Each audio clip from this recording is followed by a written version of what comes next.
Hello guys. KP3 geographic study में आप सबका बहुत बहुत स्वागत है। गाइज, आज हम लोग एक ऐसी नई जानकारी साझा करना चाहेंगे जो हमारे देश के लिए बहुत आवश्यक है।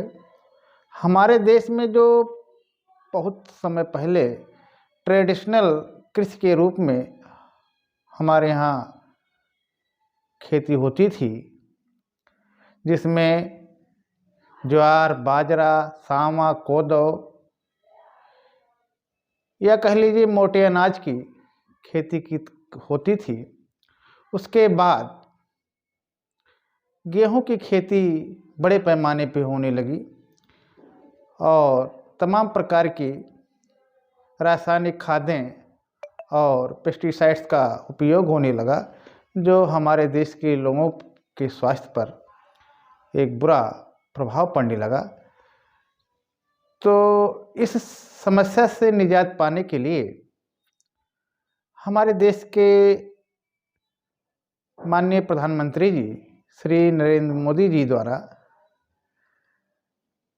एक श्री अन्न का महत्व एक योजना चलाई जा रही है, जिसके माध्यम से मोटे अनाज की फसलों की तरफ पूरे देश को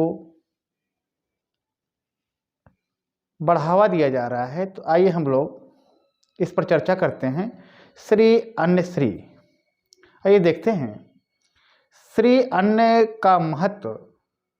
श्री अन्न मिलेट्स मुख्यतः छोटे बीज वाली वार्षिक फसलों का समूह है, जिसे अनाज वाली फसलों के रूप में उगाया जाता है। मिलेट्स को प्रायः मोटा अनाज या सुपर फूड भी कहा जाता है। इनके पोषक के महत्व को देखते हुए मिलेट्स को न्यूट्री मिलेट्स अथवा न्यूट्री सीरियल भी कहा जाता है।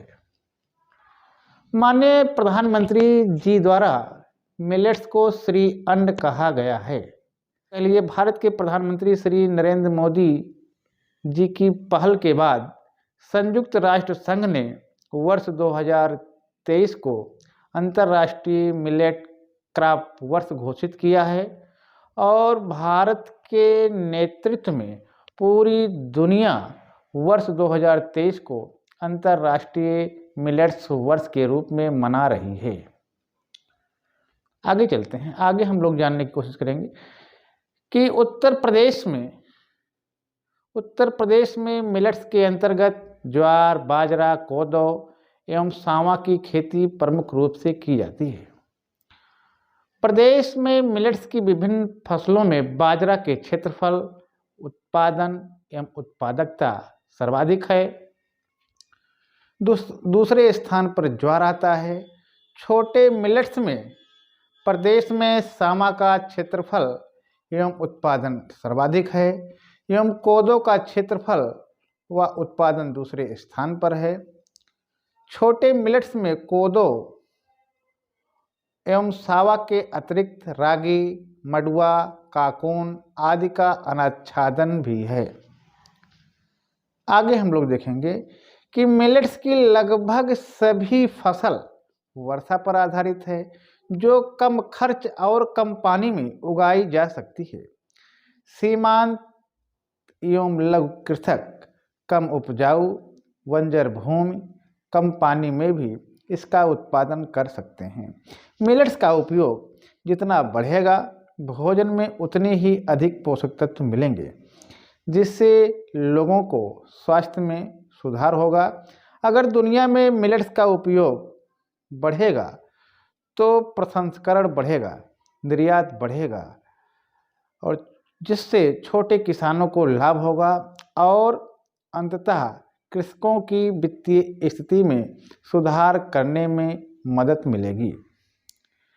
आगे हम लोग पोषकता के बारे में जान लेते हैं कि मिलेट्स में पाए जाने वाले पोषक तत्वों के कारण मिलेट्स को पोषक अनाज कहा जाता है।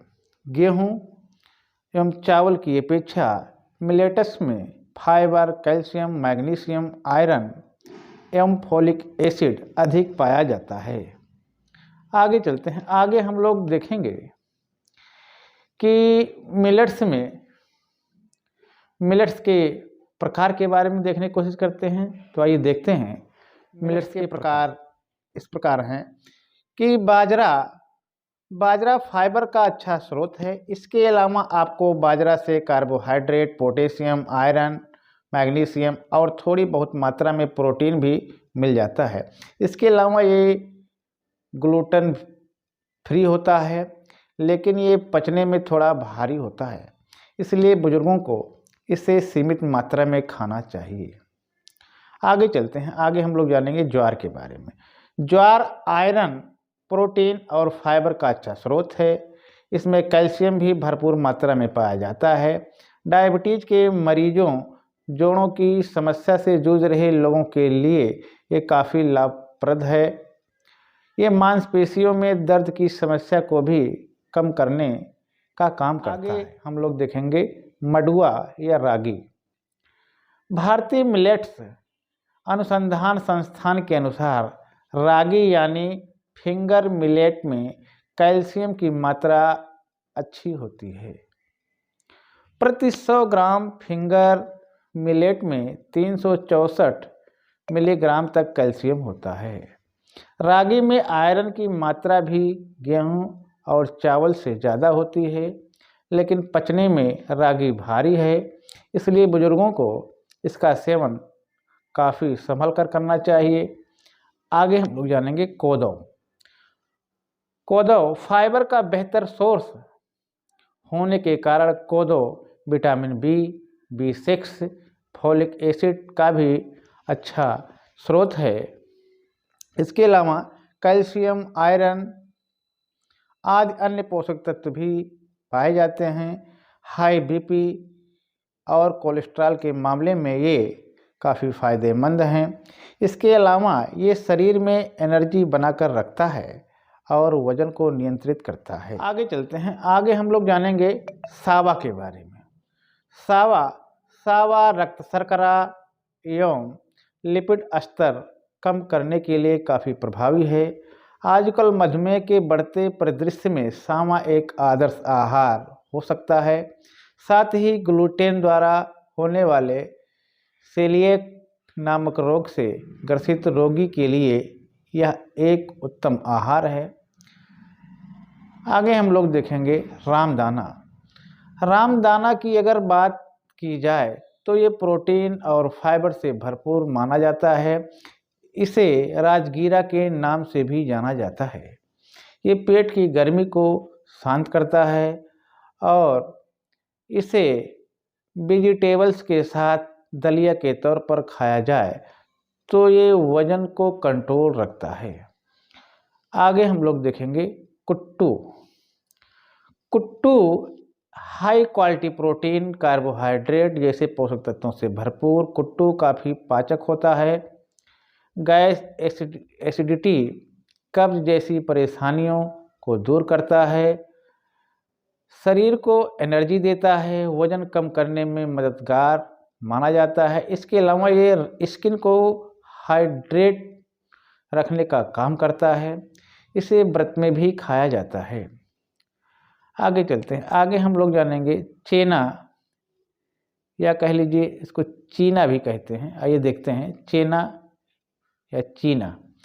प्रोसो मिलेट को चीना और चेना जैसे नामों से जाना जाता है। आयरन, कैल्शियम और प्रोटीन जैसे गुणों से भरपूर चीना शरीर में खून की कमी को दूर करता है।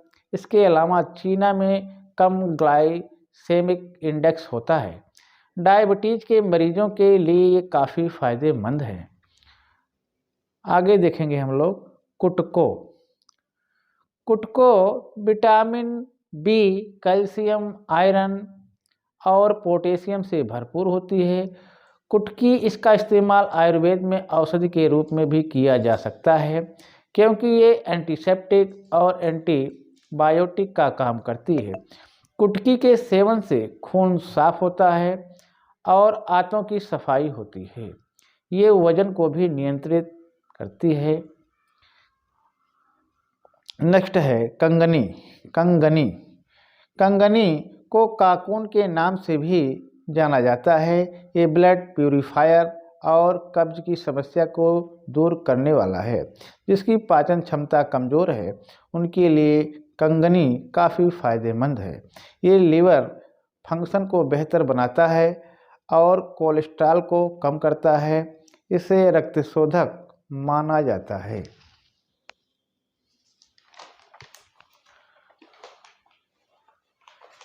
आगे चलते हैं।